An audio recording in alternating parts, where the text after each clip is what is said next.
হৃদয়ারণ্যেও যে তটিনী। পর্ব ৩৪। লিখেছেন অনিদ্রিতা আঁখি। তটিনীর কণ্ঠস্বরে এক ধরনের অস্বস্তি আর উদ্বেগ মিশেছিল, কিন্তু উমাইর কোনো উত্তর দিল না। পরবর্তীতে সে কারুর কাছে কল দিয়ে ফোনটা কানে চেপে ধরল। তটিনী বিস্মিত দৃষ্টিতে তার দিকে তাকিয়ে রইল। এমনটা সে আশা করেনি। উমাইরের এই নীরব অবহেলা তাকে খানিকটা অপমানিত করল। তার মুখটা ছোট হয়ে গেল। চোখ নামিয়ে নিল গভীর জঙ্গলের দিকে। এই জঙ্গল থেকে পালিয়েছিল সে, কিন্তু জানে আবার চেষ্টা করলেই গোলকধাঁধায় পড়বে। অথচ উমাইর কিভাবে এখানে অবাধে চলাফেরা করে তা কিছুতেই তার বোধগম্য হয় না। তার ভাবনার মাঝেই উমাইরের সেই চিরচেনা গম্ভীর কণ্ঠস্বর শুনতে পেল। কথার ভঙ্গি থেকে বুঝতে পারল সে লেথের সাথে কথা বলছে। ক্যান্ডেস্টাইন হেভেনের ওই দিক থেকে এমন বিকট শব্দ হলো কেন? সব ঠিক আছে ওইদিকে? কলের উপাস থেকে লেথের উদ্বেগ মিশ্রিত কণ্ঠ ভেসে এলো, যেন সে ছুটতে ছুটতে কথা বলছে। কিছুই ঠিক নেই ভাই। ড্রেভেন ফ্যালকন তার লোকজন পাঠিয়ে আক্রমণ করিয়েছে। কিছুতেই বুঝতে পারছি না তারা কিভাবে এখানে পৌঁছালো। এই জায়গার খোঁজ তো তাদের পাওয়ার কথা নয়। উমাইর গভীর শ্বাস নিল। হৃদয়াঙ্গুর ললাটে ঠেকিয়ে সে আলতোভাবে স্লাইড করল, যেন একটা কঠিন বাস্তবতা ভার তার শরীরে নেমে এসেছে। চোখের সামনে ভেসে উঠল এক অন্ধকারাচ্ছন্ন পরিস্থিতির ছবি। সেখানে ধূর্ততা, শঠতা আর প্রতিশোধের ভয়াবহ ছায়া ছড়িয়ে আছে। তার কণ্ঠে স্পষ্ট এক ধরনের শীতলতা নেমে এলো। গভীর, গা ছমছম করা স্বরে বলল, তার মতো চতুর এবং ধূর্ত মানুষের কাছে সব কিছুই আশা করা যায়। এইটুকু বলেই থামল উমাইর। চোখ মুখ কঠিন করে যেন নিজের ভেতরেই কিছু একটা ঠিক করে নিল। তারপর দৃঢ়স্বরে বলল, তুই কিছুক্ষণ ওদের সামলা, আমি ক্যান্ডেস্টাইন হেভেনের কাছেই আছি। কিন্তু একটা বড় সমস্যা হয়েছে। গাড়ির তেল শেষ হয়ে যাওয়ায় আমরা জঙ্গলের ভেতরে আটকে পড়েছি। ফোনের উপাস থেকে স্পষ্ট ভেসে আসছে গোলাগুলির শব্দ, আতঙ্কিত চিৎকার আর গর্জনের মতো বিস্ফোরণের আওয়াজ। লেথের আশেপাশেই হয়তো কোনো শত্রুর দল এসে পড়েছে। সে নিঃশ্বাস গাঢ় করল। তারপর একটা বন্দুকের গুলি চালানোর শব্দ হলো। একটা দেহ দপ করে মাটিতে লুটিয়ে পড়ার আওয়াজও যেন কানে এলো উমাইরের। লেথ দ্রুত বলল, তার কণ্ঠে কোনো কম্পন নেই, কেবল কঠোর বাস্তবতার ছাপ। তুমি আসবে না। ভাবিকে নিয়ে এখান থেকে যত দ্রুত সম্ভব ক্যান্ডেস্টাইন হেভেনের আশপাশ থেকে সরে যাও। আমি আর গার্ডরা মিলে এই দিকটা সামলে নেব। উমাইর দৃঢ় কণ্ঠে জবাব দিল, একটু দ্বিধা ছাড়াই। আমি কাপুরুষ নই যে বিপদ দেখে পালিয়ে যাব। আমি এক্ষুনি পৌঁছাচ্ছি। কিন্তু লেথ কোনোভাবেই সেটা মানতে নারাজ। সে এবার কঠিন, চূড়ান্ত আদেশের মতো বলল, আমার কসম লাগে, তুমি এখান থেকে চলে যাও। তুমি কি বুঝতে পারছো না? সামান্য একটু এদিক ওদিক হলেই ভাবির জীবন কতটা ঝুঁকির মধ্যে পড়ে যাবে। উমাইর কিছুক্ষণ থমকে দাঁড়িয়ে রইল। তার চোখে প্রচণ্ড এক দ্বন্দ্ব খেলে গেল। তারপর এক ঝলক তটিনীর দিকে তাকালো। গভীর দৃষ্টি, যেন কিছু একটা বুঝাতে চাইছে। পরক্ষণেই সে চোখ সরিয়ে নিল, যেন মনের ভিতরে যুদ্ধে একটা সিদ্ধান্তে এসে পৌঁছেছে। সে এক দীর্ঘ, ভারী শ্বাস নিল। তারপর লেথকে শক্ত কণ্ঠে বলল, আচ্ছা, তুই ওই দিকটা সামলে নিস, নিজের খেয়াল রাখিস। এক মুহূর্ত থেমে সে আবারও গম্ভীর স্বরে যোগ করল, ডার্ক নেস্টে রাখা শক্তিশালী অস্ত্রগুলো ব্যবহার কর। যদি পরিস্থিতি খুব খারাপের দিকে যায়, আমি চেষ্টা করব কোনো উপায় বের করার। যদি সম্ভব হয় তাহলে ফিরে আসব। লেথ আর কোনো কথা না বাড়িয়ে কল কেটে দিয়ে শত্রুদের সাথে মোকাবেলা করতে লেগে পড়ল। এদিকে উমাইরের চোখে এক ধরনের দুশ্চিন্তা, অথচ দৃঢ়তার ছাপ। সে চোখ বন্ধ করে আকাশের দিকে মাথা তুলে দাঁড়ালো। চারপাশের জঙ্গলের পাতাগুলো রাতের মৃদু বাতাসে ধীরে ধীরে কাঁপছে, ঠিক যেমন তার মনের এক ঝাঁক দ্বিধা এবং সংশয়ের ঝড় বইছে। তবে উমাইর জানে, কিছু সিদ্ধান্ত একবার নিলেই আর ফেরানো যায় না। সে জানে লেথ উদিকে সামলে নিতে পারবে। তার দেওয়া প্রশিক্ষণ এতটা দুর্বল নয় যে সামান্য একটা আক্রমণে সে পরাজিত হবে। তবুও যেন তার মনটা মানছে না। দ্বিধায় তার শরীর স্থির হয়ে দাঁড়িয়েছিল।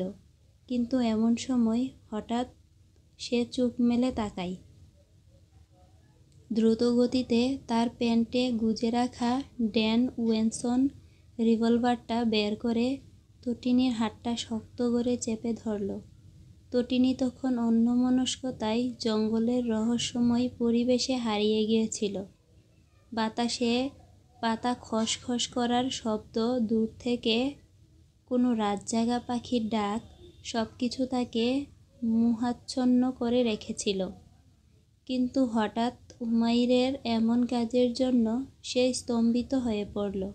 তবে কিছু বলার আগেই উমাইর তার হাত শক্ত করে ধরে দৌড়াতে দৌড়াতে বলল, একটা কোনো প্রশ্ন নয়, আমার হাত শুধু শক্ত করে চেপে ধরে রাখ। যদি মৃত্যু সামনে আসে দাঁড়িয়ে থাকে, তবুও এই হাত ছাড়বি না। Just hold my hand tight. No matter what danger comes, I will handle it. Tatini হাঁপাতে হাঁপাতে তার দিকে তাকালো, অবাক উদ্বিগ্ন। কিন্তু উমাইরের চোখে এক কঠিন সংকল্পের ঝলক। সামনে তাকিয়ে গুরুগম্ভীর কণ্ঠে সে বলল, আমাকে দেখার জন্য অনেক সময় পাবি, এখন দৌড়া, সামনে তাকিয়ে দৌড়া। কিন্তু তটিনী কি আর তার কথা শোনার মতো বান্দা? সে খেকিয়ে বলে উঠল, এই থামেন বলছি। আমি এই জঙ্গলের কিছু চিনি না। এভাবে পড়ে যাব। আর এভাবেই অকারণ দৌড়াচ্ছেন কেন? এই জঙ্গলের মধ্যে আর একবার বাসর সারতে না চাইলে মুখ বন্ধ রাখ। অসভ্য পুরুষ, আপনার এমন হুমকিতে এই তটিনী ভয় পায় না। তাই কথায় কথায় এমন হুমকি দেবেন না। উমাইর রাগী চোখে তাকালো তটিনীর দিকে। অন্ধকারের আবরণ ভেদ করে তার সেই দৃষ্টি যেন বিদ্যুৎ ঝলসে উঠল। তটিনী এবার কোনো প্রশ্ন ছাড়াই সে উমাইরের সঙ্গে দৌড় দিল। বুকের ভেতর টিপ টিপ শব্দ তুলে রহস্যময় আশঙ্কা বাড়তে থাকল। কিছু দূর যাওয়ার পর সে বুঝতে পারল, তাদের এই প্রাণপণ দৌড়ানোর পেছনের কারণ। তাদের পেছনে ভয়ঙ্কর কিছু ধেয়ে আসছে। হঠাৎ রাতের নিস্তব্ধতা চুরমার করে ভেসে এলো গুলির শব্দ। ধপাস! কাছাকাছি কোথাও গুলির আঘাতে শুকনো পাতার স্তূপ ছিটকে উঠল। মুহূর্তেই জঙ্গল কেঁপে উঠল আতঙ্কিত পাখির ডানা ঝাপটানোতে। দুর্ভাগ্যজনকভাবে এই শব্দে তাদের শত্রুরা বুঝে গেল তারা ঠিক কোন জায়গায় ছুটছে। উমাইর এক মুহূর্তও দেরি করল না। তটিনীর হাত শক্ত করে ধরে আরও দ্রুত দৌড়াতে শুরু করল। তার শরীরের প্রতিটি পেশি টান টান, প্রতিটি ধাপ নিখুঁত। উমাইর হঠাৎ থেমে পেছনে তাকালো। চোখে দৃঢ়তা খেলে গেল। সে নিখুঁত লক্ষ্যে গুলি চালালো। গুলি গিয়ে লাগলো ঠিক কাছাকাছি কোথাও, কিন্তু শত্রুরা থামল না। তাদের ধাওয়া করা কালো পোশাকধারী লোকগুলো ঝড়ের গতিতে এগিয়ে আসতে পাল্টা গুলি ছুড়ল। রাতের আঁধারে তাদের ছায়াগুলো দ্রুত ছুটে আসছে হিংস্র শিকারীর মতো। উমাইর ঝট করে দিক পাল্টালো। তটিনীর হাত টেনে নিয়ে গহীন জঙ্গলের দিকে ছুটল। এই পথ সে চেনে, কিন্তু তটিনী অনুভব করল বুকের ভেতর হৃৎপিণ্ড যেন ছিটকে বেরিয়ে আসবে। তার নিঃশ্বাসের গতি বেড়ে গেছে, পা হড়কে যেতে চাইছে, তবু সে দৌড় থামাচ্ছে না। জীবন ও মৃত্যুর মাঝখানে এখন কেবল একটিই পথ, পালিয়ে বাঁচা। গুলির শব্দে থমথমে জঙ্গলের বাতাস ভারী হয়ে আসছে। উমাইর জানে এভাবে বেশি দূর এগোনো সম্ভব নয়। তার সঙ্গে তটিনী আছে। সে একা হলে হয়তো এখানেই দাঁড়িয়ে যেত লড়তে, কিন্তু তটিনীকে নিয়ে সে কোনো ঝুঁকি নিতে পারবে না। আবারও গুলির শব্দ। তটিনী আঁতকে উঠে উমাইরের বাহু শক্ত করে চেপে ধরল। তার শ্বাস দ্রুত হয়ে আসছে, চোখ মুখ শঙ্কায় সাদা হয়ে গেছে। তাদের সাথে আপনার শত্রুতা, তাই আপনি পালান। আমাকে কেন এর মধ্যে টানছেন? উমাইরের কণ্ঠ দৃঢ় অবিচল। অন্ধকারেও তার চোখ দুটো যেন জ্বলজ্বল করছে। যেদিন থেকে তোকে কাগজে কলমে এবং পবিত্র কালেমা পড়িয়ে আমার করে নিয়েছি, সেদিন থেকে তোর সব কিছু যেমন আমার হয়ে গিয়েছে, তেমনি আমার সব কিছুও তোর। তার মধ্যে আমার শত্রুরাও পড়ে। তটিনী অসহায় চোখে তাকালো তার দিকে। গুলি চলছে একের পর এক। চারপাশের গাছপালার ফাঁক দিয়ে বুলেট ছুটে যাচ্ছে শিস কেটে। গভীর রাতের নিস্তব্ধতা মাঝে মাঝে বজ্রপাতের মতো বিদীর্ণ করে দিচ্ছে বারুদের শব্দ। তটিনীর গলা কাঁপছে। আর পারছি না আমি। আমাকে তাদের কাছে ছেড়ে দিন। এমনিও আপনার সাথে থাকা বা বেঁচে থাকার কোনো ইচ্ছা আমার নেই। চাঁদের আলোয় ফিকে হয়ে এসেছে কুয়াশা, ঘনিয়ে আসছে। পায়ের নিচের পথ খসখসে ছোট্ট ইট, পাথরে ঢাকা। সামনে শুধুই আধার। গুলির শব্দ আরও কাছে আসছে। তটিনীর ফুসফুস যেন আগুনের মতো জ্বলছে, পা কাঁপছে ক্লান্তিতে, কিন্তু তবুও দৌড়ানোর চেষ্টা করছে। চোখের কোণে পানি জমতে শুরু করেছে। বুকটা ফেটে যাবে এমন অনুভূতি হচ্ছে। উমাইরের কণ্ঠস্বর কড়া, দৃঢ়। পারতেই হবে। এইদিকে চল। কায়সার উমাইর তাগির বউ হয়ে এতটুকুতে ভেঙে পড়লে তো হবে না, মাই ফ্লাফি হানিবাগ। তটিনী বাধ্য হয়ে পিছু নিল। পাথুরে ঢালু পথ, দুপাশে ঘন ঝোপঝাড়। অজানা শত্রুদের হাত থেকে পালানোর একমাত্র সুযোগ ওইটাই। কিন্তু তটিনী আর পারছে না। তার পা একে অপরের সঙ্গে লাগছে। মনে হচ্ছে আর এক ধাপ ফেললেই পড়ে যাবে। উমাইর এক মুহূর্তের জন্য থেমে গেল। তার চোখ ধাতব, কঠোর। চাঁদের ম্রিয়মাণ আলোতেও যেন চকচক করছে। একটি গুলি তাদের পাশে গাছের কাণ্ডে আঘাত করল। খসে পড়ল মোটা ঢাল।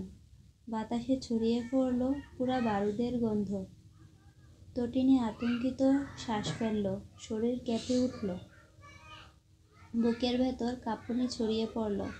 হৃদস্পন্দন যেন এক মুহূর্ত থেমে গিয়েছিল। আমি সত্যিই আর পারছি না। আমাকে তাদের কাছে ছেড়ে দিন উমাইর। উমাইর পেছনে ফিরে তাকালো। তার চোখে বজ্রকঠিন দৃষ্টি, কণ্ঠস্বর তীক্ষ্ণ অথচ স্থির। ওদের হাতে পড়লে তোকে তো মারবেই, তার আগে ছিঁড়ে খুঁড়ে খাবে। পরপুরুষের ছোঁয়া নেওয়ার খুব শখ হয়েছে, কিন্তু আমি বেঁচে থাকতে তা হতে দেব না, মাই হানিবাগ। তার আগে চাইলে তোর এই তুলোর মতো নরম শরীরেই আগুন ধরিয়ে দেই। তটিনী থমকে গেল। রাগ, ঘৃণা আর অপমানে তার গলা ধরে এলো। একদম আজেবাজে কথা বলবেন না। আমার কাছে আপনার আর তাদের মাঝে কোনো ফারাক নেই। আপনি শুধু বৈধভাবে। তার কথা শেষ হওয়ার আগেই উমাইরের দাঁত কিরমির করার শব্দ শোনা গেল। এই জন্যই বলে মেয়ে মানুষ, এমন বিপদের মধ্যেও তোর ঝগড়া করতেই হবে। জান নিয়ে টানাটানি, তবুও তোর ঝগড়া করে জেতা লাগবে। তটিনীর ধৈর্যের বাঁধ ভেঙে গেল। আমি ঝগড়া করি? এখন কোথায় ঝগড়া করলাম? উমাইয়ের কণ্ঠে এবার হুঁশিয়ারির ঝাঁজ। আর একটা শব্দ বের হলে তোর হাত পা বেঁধে গাছের মগডালে ঝুলিয়ে না রাখলে আমার নাম কাইসার উমাইর তাগি নয়। বলে আবার দৌড় শুরু করলো, তটিনীর হাতটা শক্ত করে চেপে ধরে। তটিনীর শরীরের সব শক্তি যেন নিঃশেষ হয়ে এসেছে। দৌড়াতে গিয়ে সে বারবার হোঁচট খাচ্ছে। চারপাশের অন্ধকার গাঢ় থেকে গাঢ়তর হচ্ছে। তটিনীর শরীরের সব শক্তি যেন নিঃশেষ হয়ে এসেছে। তবু দৌড়াতে হলো, তবু পেছনে ফিরে তাকানোর উপায় নেই। অন্ধকার বুক চিরে তারা ছুটে চলল মৃত্যুর হাতছানি থেকে মাত্র এক ধাপ দূরে। উমাইর ও তটিনী জঙ্গলের গভীরে প্রবেশ করতেই পরিবেশ বদলে গেল। গভীর রাতে পাহাড়ি জঙ্গল যেন এক রহস্যে মোড়া স্বপ্নের দুনিয়া। চারপাশ নিস্তব্ধ, শুধু মাঝে মাঝে পাতার মৃদু কম্পন কিংবা কোনো দুর্বোধ্য প্রাণীর ডাক সেই নীরবতা ভেঙে দিচ্ছে। বিশাল পাহাড়গুলো দাঁড়িয়ে আছে ছায়ার মতো। তাদের চূড়াগুলো চাঁদের আবছা আলোয় আকাশের দিকে হাত বাড়িয়ে আছে। পাহাড়ের গায়ে ঘন লতাগুল্ম ছড়িয়ে আছে, তাদের পাতায় শিশির জমেছে, যা চাঁদের আলোয় রূপোর দানা হয়ে জ্বলজ্বল করছে। বাতাসে ভাসছে বনু ফুলের মিষ্টি গন্ধ, আর দূর থেকে ভেসে আসছে ঝর্ণার কলকল শব্দ। তারা কিছু দূর যেতেই দেখতে পেল এক অপূর্ব দৃশ্য। উঁচু পাহাড়ের বুক চিরে স্ফটিক স্বচ্ছ পানি গড়িয়ে পড়ছে নিচে। তার শব্দ রাতের নৈঃশব্দের সঙ্গে একাকার হয়ে আছে। জলের প্রবাহ যেন একটানা মৃদু সঙ্গীতের মতো শোনাচ্ছে, কখনো মোলায়েম, কখনো কিছুটা তীব্র। উপরে চাঁদের আলো জলের কোনায় পড়ে ছড়িয়ে পড়ছে মুক্তোর মতো। পানির স্বচ্ছতায় সেই আলো যেন ভেঙে পড়ে এক রূপোলি ঝলক তৈরি করছে। ঝর্ণার নিচে তৈরি হয়েছে ছোট্ট স্বচ্ছ জলাশয়। তার কালচে নীল জলে চাঁদের প্রতিবিম্ব পড়ে। মাঝে মাঝে স্রোতের মৃদু ধুলায় তা কেঁপে উঠছে। চারপাশে গাছের ছায়া রাতের গভীরতায় যেন আরো গাঢ় হয়ে উঠেছে। লতানো গাছের ডালপালা ঝুলে পড়েছে পাথরের গায়ে, যেন অদৃশ্য হাতগুলো পাহাড়ের গায়ে মায়াবী পরশ বুলিয়ে দিচ্ছে। কিছু গাছের গায়ে ফসফরাসযুক্ত ছত্রাকের মৃদু নীলচে আলো জ্বলজ্বল করছে, যা রাতের আঁধারে যেন এক অচেনা জগতের ইঙ্গিত বহন করছে। সুদূরে এক পাহাড়ের গায়ে ছোট্ট ঝোপের ফাঁকে দুই জোড়া আলোকিত চোখ জ্বলতে দেখা গেল। হয়তো কোনো রাতের শিকারী প্রাণী চুপচাপ পরিবেশ পর্যবেক্ষণ করছে। নিঃশব্দে তটিনী উমাইরের কুল থেকে নেমে পড়ল। তার পা কাঁপছে, কিন্তু সে সেই মোহময়ী সৌন্দর্যের টানে এগিয়ে গেল। একদিকে ভয়, অন্যদিকে এক অজানা আকর্ষণ। এই রাত যেন একই সাথে ভীতিকর এবং মায়াময়। তার নিঃশ্বাস ভারী, শরীর নিস্তেজ, কিন্তু মনের ভেতরে এক প্রবল আলোড়ন। উমাইর তাকে এক ঝলক দেখল। মনে পড়ে গেল কিছুক্ষণ আগেই তটিনী ক্লান্ত দুর্বল শরীর নিয়ে মাটিতে লুটিয়ে পড়েছিল শ্বাসকষ্টে। তার ক্ষীণ দেহটাকে নিজের শক্তিশালী বাহুতে তুলে নিয়েছিল সে। এই জঙ্গল তার চেনা, প্রতিটি পথ তার মুখস্থ। তাই সহজেই শত্রুদের দৃষ্টি ফাঁকি দিয়ে সে তটিনীকে নিরাপদে নিয়ে এসেছে এখানে। তটিনী আবার ধীরে ধীরে পাশের মোটা গাছের গুঁড়িতে হেলান দিয়ে বসল। গভীরভাবে শ্বাস নিল, যেন সমস্ত ক্লান্তি উড়িয়ে দিচ্ছে বাতাসে। এক ঝলক উমাইরের দিকে তাকিয়ে চোখ নামিয়ে নিল। তার শরীর জ্বলে যাচ্ছে।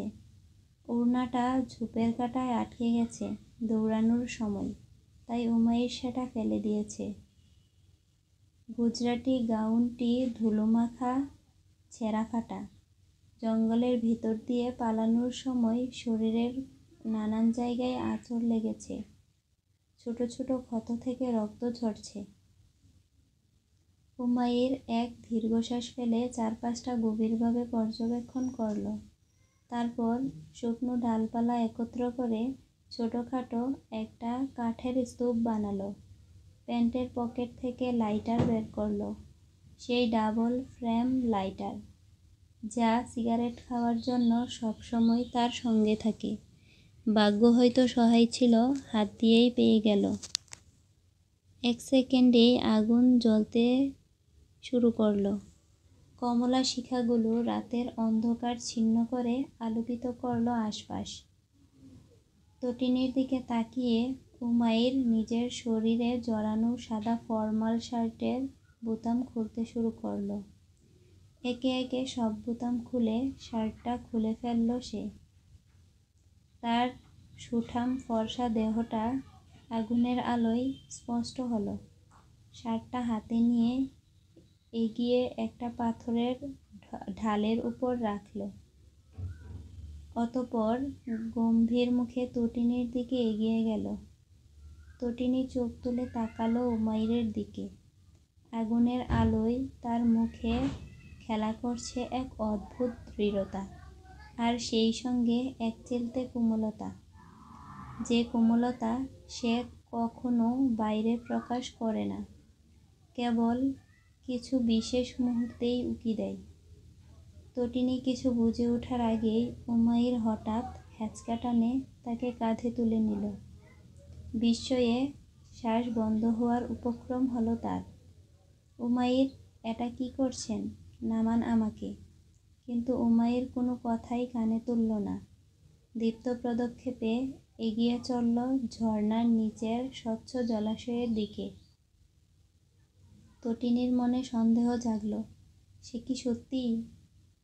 উমাইরের উদ্দেশ্য বুঝতে পেরে তটিনী হাত পা ছোড়াছুড়ি শুরু করল। অসভ্য পুরুষ, ছেড়ে দিন আমাকে। আমি ভিজতে চাই না। আমার কোনো বাড়তি পোশাকও নেই। ভেজা কাপড়ে আপনার সামনে কিভাবে থাকব? উমাইর তখনও নির্বিকার, মুখে সেই চিরচেনা দুষ্ট হাসি। রসিকতার সুরে বলল, মাই হানিবাগ, ভেজা কাপড়ে কেন? তুই আমার সামনে কাপড় ছাড়া থাকলেও আমার কোনো সমস্যা নেই। তটিনীর রাগ যেন এক লাফে দ্বিগুণ হয়ে গেল। রাগে দাঁত কিরমির করতে করতে সে উমাইরের পিঠে একটা জোরালো পাঞ্চ মেরে দিল। হ্যাঁ, এই জন্যই তো আপনাকে অসভ্য পুরুষ বলি। উমাইর মৃদু হেসে বলল, বউয়ের কাছে অসভ্য হব না তো বাইরের মেয়েদের কাছে হব? তটিনী ভ্রু কুঁচকে বলল, হ্যাঁ, আপনি যে কত সাধু পুরুষ তা তো বেশ ভালোই বোঝা যাচ্ছে। কত মেয়ের সাথে কত কি করেছেন তার ঠিক আছে? উমাইর একদম গম্ভীর মুখে বলল, ছি বউ ছি, আমাকে নিয়ে তোমার ধারণা এত নিচে নেমে গেছে? তুই আমার জীবনে আসার আগে 30 বছর যাবৎ সব মেয়েকে খালার নজরে দেখেছি, আর এখন বাকি 30 বছর তোকে ছাড়া সব মেয়েকে ফুফু আম্মার নজরে দেখব, প্রমিস। তটিনী এমন কথা শুনে প্রতিক্রিয়া দেখাতে ভুলে গেল। তারপর সে আর কিছু বলতে যাবে তার আগেই উমাইর তাকে জলাশয়ের টলমলে জলে ফেলে দিল। হঠাৎ উমাইরের এমন কাজে তটিনী দিকবিদিক শূন্য হয়ে গেল। সে সাঁতার জানে। ছোটবেলায় গ্রামের পুষ্কুনিতে সে বহুবার জুরি ছেলেমেয়েদের সাথে সাঁতার কেটেছে। তাদের সাথে সাঁতারের প্রতিযোগিতা হয়েছে।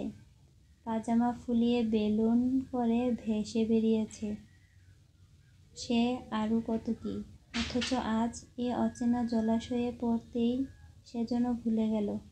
আতঙ্ক মুহূর্তেই তাকে গ্রাস করল। গলা পর্যন্ত গভীর জল, কিন্তু তার মনে হচ্ছে সে তলিয়ে যাচ্ছে। সে হাত পা ছুঁড়ে জলের বুকে আঘাত করছে, কিন্তু সাঁতার কাটার মতো সাহস করতে পারছে না। ভয় আর বিস্ময়ে দিশেহারা হয়ে গেল সে। আকস্মিক ঘটনায় তটিনীর শরীর যেন তার আজ্ঞা মানতে চাইছে না। সারা শরীর একটা ঠান্ডা স্রোত খেলে গেল। হৃৎপিণ্ডের ধুকপুকানি বেড়ে গেল। সে চেষ্টা করল সাঁতার কাটতে, কিন্তু হাত দুটো শুধু ব্যর্থভাবে জল ঠেলেই চলল। গলায় পানির ধাক্কা লাগতেই সে আরো বেশি আতঙ্কিত হয়ে পড়ল। নিঃশ্বাস নিতে গিয়ে কাশতে লাগলো। উমাইর একটু দূরে দাঁড়িয়ে সব দেখছিল। তটিনীর এমন হতবিহ্বল অবস্থা দেখে আর দেরি করল না। এক ডুব দিয়ে তার দিকে এগিয়ে গেল। দু হাত দিয়ে শক্ত করে মেয়েটার বাহু ধরে টেনে তুলল জল থেকে। তটিনী যেন হঠাৎ করে প্রাণ ফিরে পেল। নিজের জীবন বাঁচানোর তাড়নায় সে ভুলে গেল উমাইর তার কাছে শত্রু, ঘৃণিত এবং নিষ্ঠুর একজন মানুষ। অথচ এই মুহূর্তে মৃত্যুর সীমানা থেকে ফিরে আসার আকুলতায় সে সব কিছু ভুলে গিয়ে তাকে আঁকড়ে ধরল। এটাই তো স্বাভাবিক। ভয় যখন চূড়ান্ত হয়, তখন শত্রু মিত্রের ফারাক থাকে না, শুধু বাঁচার আকাঙ্ক্ষাই প্রবল হয়ে ওঠে। এই মুহূর্তে সে উমাইরকে ঘৃণা করতে পারছে না, কারণ তার শরীর মন শুধু টিকে থাকার জন্য লড়ছে। সে শক্ত করে দুই পা দিয়ে উমাইরের কোমর আঁকড়ে ধরল। দুই হাত দিয়ে তার গলা জড়িয়ে ধরে ঘাড়ে মুখ গুজে হাঁপাতে লাগল। তার উষ্ণ নিঃশ্বাস উমাইরের ত্বকে ছুঁয়ে যেতে লাগল। এতক্ষণ যে ভয়ের দোলাচলে ঝুলছিল, এখন যেন একটু স্বস্তির পরশ পেল সে। নয়তো সে ভেবেছিল এত কিছু বাদ দিয়ে এই জলাশয়ের পানির বুকে তার চিরবিদায় ঘটবে বুঝি। কিন্তু উমাইরের পুরুষালী দেহ কেঁপে উঠল তটিনীর এত গাঢ় স্পর্শে। সিক্ত নারী দেহ, ভেজা কাপড়ের নিচে উষ্ণতার মিশ্রণ, বুকের কাছাকাছি লেপ্টে থাকা নরম অবয়ব। এই আকস্মিক সংযোগে তার ভেতরে কিছু একটা দুলে উঠল। তার হৃদস্পন্দন গাঢ় হল। শিরদাঁড়া বেয়ে শীতল স্রোত নেমে গেল, অথচ শরীর যেন আরো গরম হয়ে উঠল। তটিনী নিজের ওজনের ভার সামলাতে না পেরে আরো শক্ত করে উমাইরের শরীরকে আঁকড়ে ধরল, যেন গাছে ওঠার মতো করে তাকে বেয়ে উঠে যেতে চাইল। আর তখনই অবচেতনে উমাইরের শক্তপোক্ত হাত তটিনীর কোমর ঘিরে ধরল। সুঢৌল নরম ত্বকের উষ্ণতা তার আঙুলে অনুভূত হল। তাদের বুকের ভেতর হৃদস্পন্দনের শব্দগুলো একে অপরের স্পষ্ট শুনতে পাচ্ছে। জলাশয়ের টলমলে পানির উপরে নীরবতা আর দুটো কাঁপতে থাকা হৃদয়ের অস্থির স্পন্দন। তটিনী আরো গাঢ়ভাবে জড়িয়ে ধরল তাকে। উমাইরের দুই হাতের বাঁধন আরো একটু দৃঢ় হলো, আর সেই মুহূর্তে তাদের মাঝের দূরত্ব যা ছিল তাও মিলিয়ে গেল। উমাইরের পুরুষালী সত্তা জাগ্রত হলো। বলিষ্ঠ শক্তপোক্ত হাত দিয়ে তটিনীর কোমরটা আরো শক্ত করে চেপে ধরে নিজের সাথে। অতঃপর নেশালো চোখে ঝুঁকে তটিনীর কানের কাছে মুখ নিয়ে মাদকতা মেশানো এক হাসকি স্বরে ফিসফিসিয়ে বলল, "I need you and I need you right now. Don't stop me from coming to you." তটিনী উমাইরের এমন নেশালো কথায় চমকে উঠল। তার কথার ভাঁজে যেন নেশা জাতীয় কিছু মেশানো ছিল। কিন্তু সে যখন সরে আসতে যেয়ে নিজের অবস্থানটা দেখতে পেল, তখন লজ্জা আর অস্বস্তিতে ছটফট করে উঠল। ছিটকে সরে যেতে চাইলেও উমাইরের কাছ থেকে, তবে উমাইর তা হতে দিল না।